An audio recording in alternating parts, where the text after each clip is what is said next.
Ocean gate की Titan submarine ने अपना सफर कनाडा के सेंट जॉन पोर्ट से ही शुरू किया।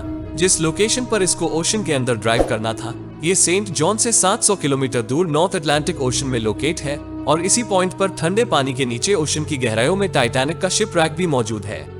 सैटरडे 17 जून 2023 को ये सफर शुरू किया गया और प्लान के मुताबिक अगले दिन संडे को सुबह 8 बजे टाइटन को पानी में उतारा जाना था। आपको यहाँ बताते चले कि डाइव से पहले टाइटन में एक प्रॉब्लम नोटिस किया गया था, लेकिन उसके बावजूद भी अपनी जान दांव पर लगाकर इसको ओशन में उतार दिया गया। वो क्या प्रॉब्लम था और आखिर पता होने के बावजूद भी यह खतरा क्यों मोल लिया गया? दोस्तों, इस सफर में टोटल 5 लोग मौजूद थे, जिसमें एक्शन एविएशन के फाउंडर हेमश हार्डिंग भी मौजूद थे। इन्होंने जेफ बेजोस के साथ स्पेस में भी ट्रैवल किया था।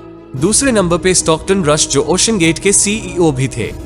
ये अमेरिकन कंपनी ओशन टूरिज्म के लिए सबमर्सिबल मैन्युफैक्चर करती है।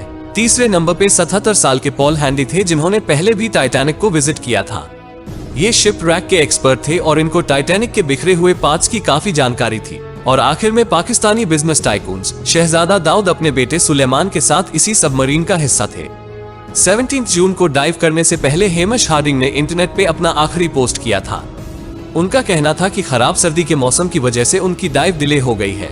कल सुबह को जब थोड़े वक्त के लिए मौसम बेहतर होगा तो हम डाइव कर जाएंगे। ये 5 लोग अपना शौक पूरा करने के लिए मशहूर टाइटैनिक के डूबे हुए मलबे को देखने जा रहे थे। 1912 में डूबने के बाद अगले कई सालों तक इसको तलाश करने की कोशिशें जारी रही, लेकिन अटलांटिक ओशन की हार्श कंडीशन की वजह से ये काम इतना आसान नहीं था। फिर 1985 में जाकर आखिरकार ओशन फ्लो पर आरएमएस टाइटैनिक का मलबा मिल ही गया। टाइटैनिक अपने पीछे इतने सवाल छोड़कर गई थी कि अब इनके जवाब तलाश करने का वक्त आ चुका था। दर्जनों एक्सपीडिशंस अरेंज किए गए, जिसमें अलग अलग कंट्रीज के एक्सपर्ट्स और रिसर्चर्स ने टाइटैनिक शिपरैक का रुख किया। Canadian film maker James Cameron ने 1995 में टाइटैनिक के मलबे के दर्जनों दौरे की और फिर 1997 में टाइटैनिक मूवी रिलीज की गई। बची कूची कसर टाइटैनिक मूवी की कामयाबी ने पूरी कर दी। इसने इतनी धूम मचाई कि अब टाइटैनिक के मलबे को खुद जाकर देखना करोड़ों लोगों का ख्वाब बन गया। यानी ये काम अब सिर्फ रिसर्च के मकसद तक सीमित नहीं, बल्कि शिपरैक साइट पर टूरिस्ट भी जाना शुरू हो गए। कहा जाता है कि ओशन की गहराई तक जाना स्पेस में जाने से भी ज्यादा मुश्किल है और इसकी सबसे बड़ी वजह है पानी का प्रेशर। टाइटैनिक शिपरैक समंदर की सतह से 4000 मीटर यानी 4 किलोमीटर नीचे है। इस गहराई को इमेजिन करना हो तो आप बुर्ज खलीफा को देखें और समझ ले कि टाइटैनिक का मलबा समंदर में करीब 5 टाइम्स बुर्ज खलीफा की हाइट जितना नीचे है। इस गहराई में पानी का प्रेशर 5800 psi होता। ये उतना ही प्रेशर होगा कि इंसान के पूरे जिस्म पर नहीं, बल्कि सिर्फ 1 स्क्वायर इंच के हिस्से पर एक पूरा हाथी खड़ा कर दिया जाए। तो अब आप अंदाजा लगा ले कि एक सबमरीन में कितने स्क्वायर इंच होंगे और उस पर इतना ज्यादा प्रेशर पड़ता होगा। खैर, संडे 18 जून 2023 दोपहर को 12 बजे सबमरीन का सफर स्टार्ट हुआ। नॉर्मली टाइटैनिक तक पहुंचने में 2 घंटे लगते हैं, लेकिन 1 घंटे 45 मिनट के बाद ही मदरशिप पोलर प्रिंस, जो के ऊपर वेट कर रही थी, उनका सबमरीन से कनेक्शन टूट गया। अगर 2 घंटे टाइटैनिक तक पहुंचने में लगने थे तो सिर्फ 15 मिनट पहले कनेक्शन टूटने का मतलब है कि सबमरीन टाइटैनिक के काफी करीब पहुंच चुकी होगी। समंदर की इस गहराई में सूरज की रोशनी पहुंचना नामुमकिन है और यहाँ हर वक्त काफी अंधेरा होता है। इतनी गहराई में वायरलेस सिग्नल का टूटना एक नॉर्मल बात होती है, इसीलिए पहले इस बात को ज्यादा सीरियस नहीं लिया गया। ये पूरा ट्रिप टोटल 7 घंटों का था।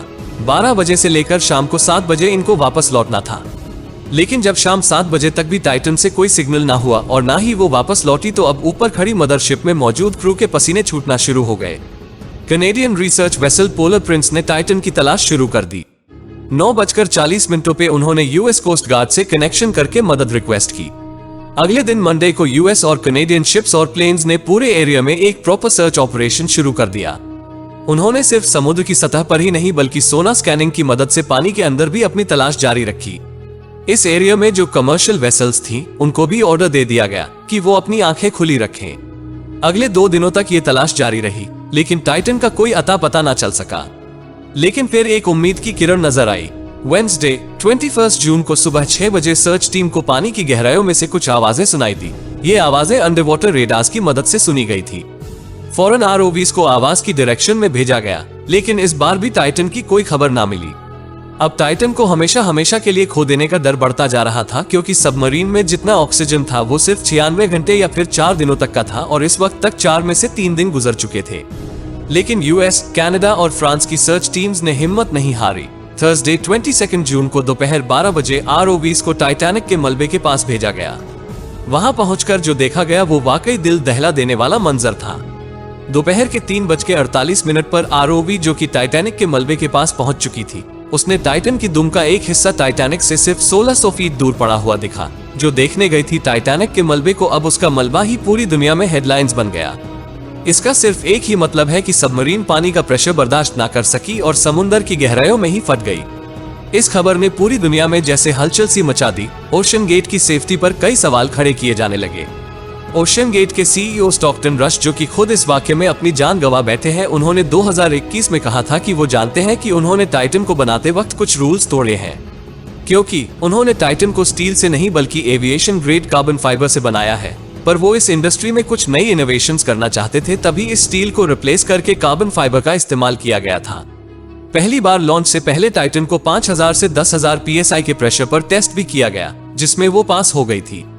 पर एक्सपर्ट्स का मानना है कि ओशन के अंदर हजारों किस्म की ताकतें सबमरीन पर पड़ती है, जिसमें न सिर्फ प्रेशर बल्कि पानी का बहाव भी होता है, जो कि लहरों की वजह से पैदा होता है। इसके अलावा अंधेरे की वजह से ये भी हो सकता है कि कोई भारी पत्थर या फिर समुद्री जीव सबमरीन से टकराई हो। कुछ भी हो, टाइटन की तबाही की एक वजह तो इसका कार्बन फाइबर का हल था, लेकिन दूसरी वजह इसमें पहले से मौजूद क्रैक्स भी थे। जी हाँ, टाइटन सबमरीन 2019 में कार्ल इस्टेलल नामी एक बिजनेसमैन को भी लेकर गई थी, और उस वक्त भी उसको ओशन गेट के सीईओ ही ऑपरेट कर रहे थे। कार्ल ने बताया कि उस सफर के दौरान जब वो नीचे जा रहे थे तो उनको टाइटन की बॉडी में से क्रैकिंग की आवाज सुनाई दी थी।